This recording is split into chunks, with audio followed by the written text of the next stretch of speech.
Hello सानाम को तब जोहार गे एतो जहाँ के मेना आकाद बन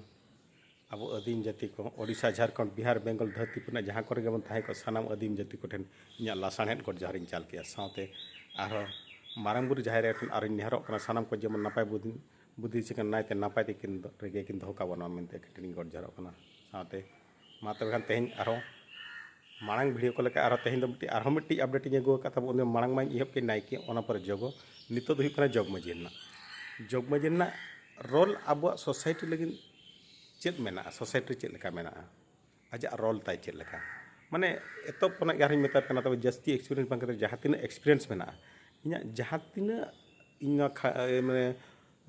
हुडिंग हातांग रे जहाँ तीन तीन हेजना इन जिनस खाटा मचा तीन लैपे जुदी ओका करे हुड़ग ओका बन गाना बन सेटरा एनखान को लगिन एतहब आपे ठन सानाम को ठन इकाई खोजना चिकाते इन मांग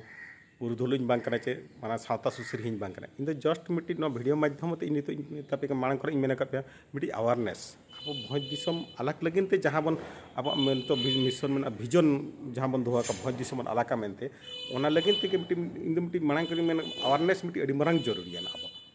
अवेयरनेस माने चेक अब भोज दिसम अलग चेक चिका बन अलग और अब लक्ति चेक चेक को अब जिनस अब सरकार ठेन नित बाबन नाम खातिर चेक खातिर माने अब अलग बन हिसाब से मिट्टी माने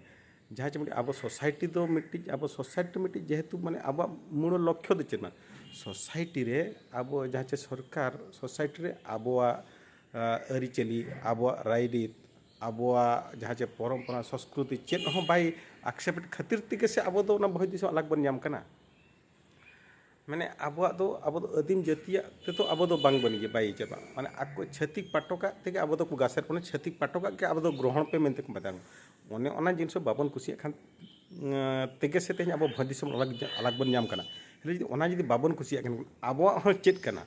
अब आरीचाली चेक अब माने संस्कृति परम्परा चेक कना तो अब मिट्टी बड़ा लगती तो मिट्टी गलच लगती है हेले अब परम्परा तीन अब माना अब परम्परा रे अब तीन कुशी में आकाद बना तो मांग बन हिसाब से बारे अपडेट में अगुले तब नायके और माझी तब नित तब जग माझी जहाँ मेन नायके माझी जग माझी निक को अब सोसाइटी तो मिट्टी माने अड़ी मारंग पदवी रे माने अब नित अब जो सुर बन से बन जहाँ ऑफिस रे जहाँ मिमिटी पोस्ट मिमिटी अड़ी मारंग जहाँ महिमा में अनका हिसाब के अब सोसाइटी तो भाभी मिट्टी ऑफिस का हिसाब आकाते जो भाविया जगमझी रोल हता तीना सपोज जगमझी तो मिट्टी माने अब जहाँ माने ऑफिस रे मिट्टी माने ऑफिसर लगती है ना हेड क्लर्क लगती है ना क्लरिकल लगती माने उनका डिफरेंट पोस्ट जहाँ भाग उनका अब सोसाइटी अतु दिसम चलाव लगिनते सेपारेट पदवी बन इया सेपारेट बन भाग जहाँ नायके बंगा बुरु लगिन माझी जहाँ माने हड़ा आचार विचार जो उन समाधान जहाँ जगमझी उनका जगमझी तो हड़किन संटाव बना जगमझी में जहाँ जगमझी में मिड हड़ बाको करा जगमझी लगे तो बार किन लगती माने पे तब उनकिन दो अब तो जहाँ के जुदी जहाँ असुविधा पाराब पुनई हुई बखान जहाँ के जहाँ लगती हुई माने माझी जगमझी के मेताया दू तब तेहन दो अतु टोला साईपुरसी हड़ को दू देला आकोबिन हड़ को होहाकोबिन जेमन लगे माने कटी बिचार बन दुड़ुबा कटी दरबार बन दुड़ुबा मिट्टी चेक चो ना उनका असुविधा लगे उन बन गोटाया मेनते उनी होहाया माने जगमझिया हेले नितो के सोना जिनस को बाबन करा माने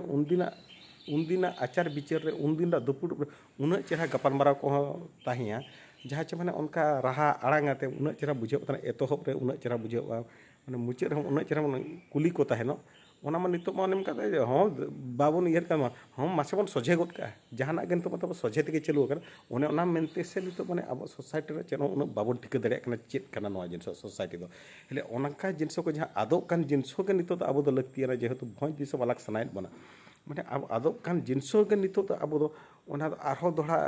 रुआड़ पड़ा बना रुआड़ मा रुआड़ के जहाँ चे नितो जहाँ उनदिन जहाँ मेनका एहब उनदिन जिते माने काचा को तलारे मांग सेदा हापड़ाम को तब काचा के ताहिया काचा खन तलार दो मिट्टी माने ओना काचा हबन लजाब कान ताहेनो छतिक बन सेनोका जहाँ हड़ को लांदा बना पाचा हर बीर हड़ को लांदा छतिक बना माझी माने एमती करके बोलते सेमती करके ओने ओना जिस हेले नितो तो काचा ना आदर हो आरो जस्ती नितो दो अतु दिसम सुमुंग दो बांगा बाजार रेहन माने नितो दो kaca kaca kata mid dodek lagi nih, mid dodek lagi nih hor kaca kata ber enek sereni ako. Ona kon ar mungkin kaca nak jahat cuman ador hon itu arho jasti ya. Ona on kaisa tege nito one on kaisa te abo परंपरा abo बिचार व्यवस्था abo संस्कृति nito arho bancar gitu arho onka ge abo lakti pada mana jahat cuman jogmaji anyel pe tabo jogmaji judi atur bai hohoya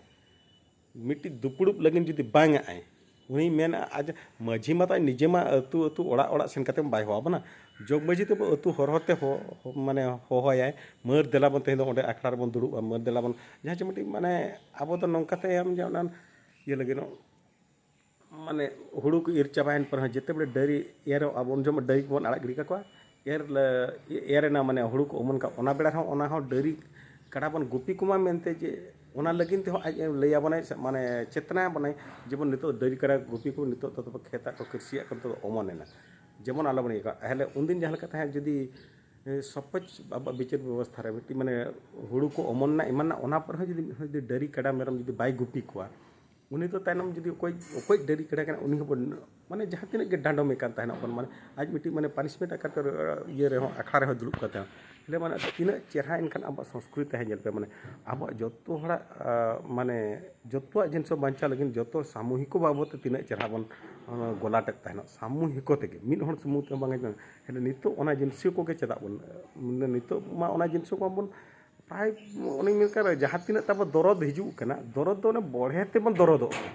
rusk तो बनो उनी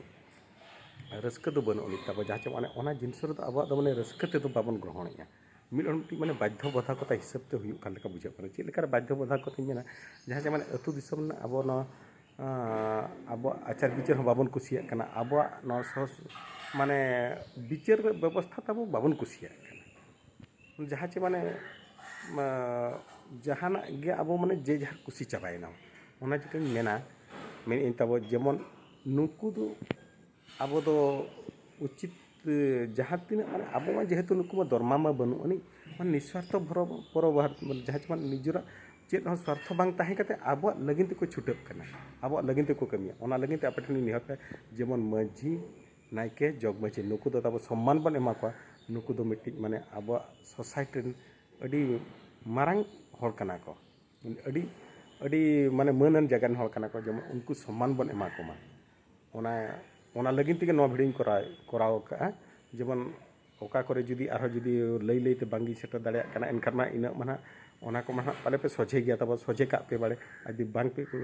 माने कुसिया पे बापे कुसिया तब बुगी बड़ी कमेंट पे एमा जेमन दिसुदिस पी मइया मेनतेन आपे ठेन नेहर मा तब खान तेहें तो नियर सानाम को ठेन कोना बिदाय इदिया सानाम को जेमन नाय रे नापाय गे बाड़े बन ताहे को मा साथे जे इन हो असी सिमाइन पे जेमन नौका नवा अपडेटिंग अगुमा नवा जिनसर ना माने इኛ जहाँ तीना ते